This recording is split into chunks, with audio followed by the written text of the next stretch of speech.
رسول اللہ صلی اللہ علیہ وسلم سے دریافت کیا گیا کہ کون سا عمل سب سے افضل ہے؟ فرمایا اللہ اور اس کے رسول پر ایمان لانا۔ کہا گیا اس کے بعد کون سا؟ آپ نے فرمایا کہ اللہ کی راہ میں جہاد کرنا۔ کہا گیا پھر کیا ہے؟ آپ نے فرمایا حج مبرور۔ صحیح بخاری حدیث نمبر 26۔ رسول اللہ صلی اللہ علیہ وسلم نے چند لوگوں کو کچھ عطیہ دیا اور سعد وہاں موجود تھے۔ وہ کہتے ہیں کہ رسول اللہ صلی اللہ علیہ وسلم نے ان میں سے ایک شخص کو کچھ نہ دیا، حالانکہ وہ ان میں مجھے سب سے زیادہ پسند تھا۔ میں نے کہا حضور آپ نے فلاں کو کچھ نہ دیا، میں اسے مومن گمان کرتا ہوں۔ آپ نے فرمایا مومن یا مسلمان؟ میں تھوڑی دیر چپ رہ کر پھر پہلی بات دہرانے لگا۔ حضور صلی اللہ علیہ وسلم نے بھی دوبارہ وہی جواب دیا۔ پھر آپ نے فرمایا کہ اے سعد، باوجود یہ کہ ایک شخص مجھے زیادہ عزیز ہے، پھر بھی میں اسے نظر انداز کر کے کسی اور دوسرے کو اس خوف کی وجہ سے یہ مال دیتا ہوں کہ وہ اپنی کمزوری کی وجہ سے اسلام سے پھر جائے اور اللہ اسے آگ میں اوندھا ڈال دے۔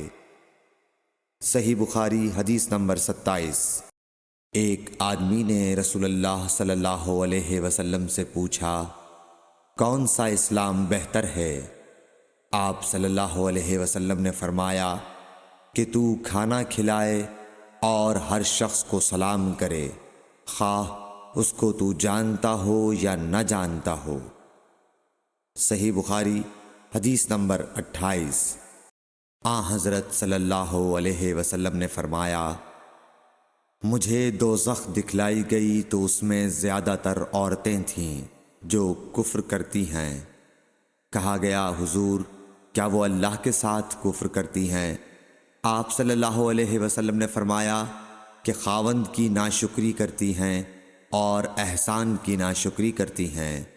اگر تم عمر بھر ان میں سے کسی کے ساتھ احسان کرتے رہو، پھر تمہاری طرف سے کبھی کوئی ان کے خیال میں ناگواری کی بات ہو جائے تو فوراً کہہ اٹھے گی کہ میں نے کبھی بھی تجھ سے کوئی بھلائی نہیں دیکھی۔ صحیح بخاری حدیث نمبر 29۔ حضرت صلی اللہ علیہ وآلہ وسلم فرماتے تھے جب دو مسلمان اپنی اپنی تلواریں لے کر بھڑ جائیں تو قاتل اور مقتول دونوں دوزخی ہیں۔ عرض کیا گیا یا رسول اللہ قاتل تو خیر ضرور دوزخی ہونا چاہیے، مقتول کیوں؟ فرمایا وہ بھی اپنے ساتھی کو مار ڈالنے کی حرص رکھتا تھا، موقع پاتا تو وہ اسے ضرور قتل کر دیتا، دل کے عزم صمیم پر وہ دوزخی ہوا۔ صحیح بخاری حدیث نمبر 30۔ ابو ذر ایک جوڑا پہنے ہوئے تھے اور ان کا غلام بھی جوڑا پہنے ہوئے تھا۔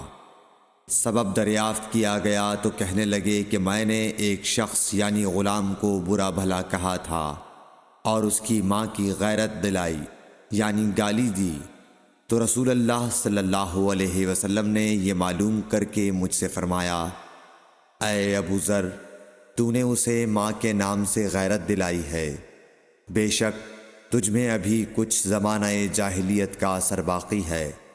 یاد رکھو ماتحت لوگ تمہارے بھائی ہیں، اللہ نے اپنی کسی مصلحت کی بنا پر انہیں تمہارے قبضے میں دے رکھا ہے، تو جس کے ماتحت اس کا کوئی بھائی ہو تو اس کو بھی وہی کھلائے جو آپ کھاتا ہے، اور وہ کپڑا اسے پہنائے جو آپ پہنتا ہے، اور ان کو اتنے کام کی تکلیف نہ دو کہ ان کے لیے مشکل ہو جائے، اور اگر کوئی سخت کام ڈالو تو تم خود بھی ان کی مدد کرو۔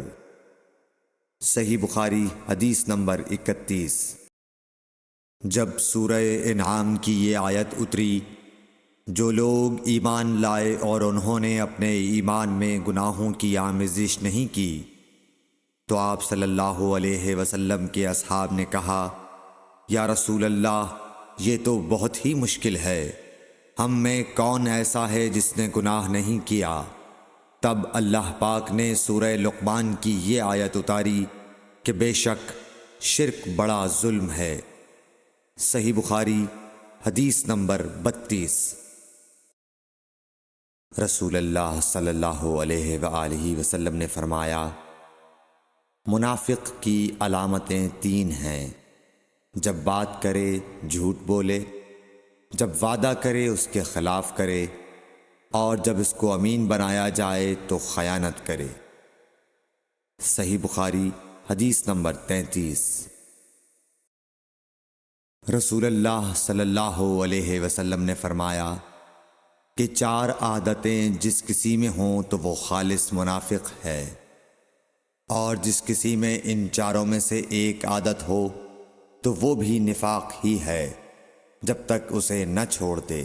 وہ یہ ہیں: جب اسے امین بنایا جائے تو امانت میں خیانت کرے، اور بات کرتے وقت جھوٹ بولے، اور جب کسی سے عہد کرے تو اسے پورا نہ کرے، اور جب کسی سے لڑے تو گالیوں پر اتر آئے۔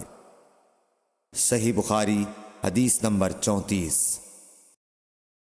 رسول اللہ صلی اللہ علیہ وسلم نے فرمایا، جو شخص شب قدر ایمان کے ساتھ محض ثواب آخرت کے لیے ذکر و عبادت میں گزارے، اس کے گزشتہ گناہ بخش دیے جاتے ہیں۔ صحیح بخاری حدیث نمبر 35۔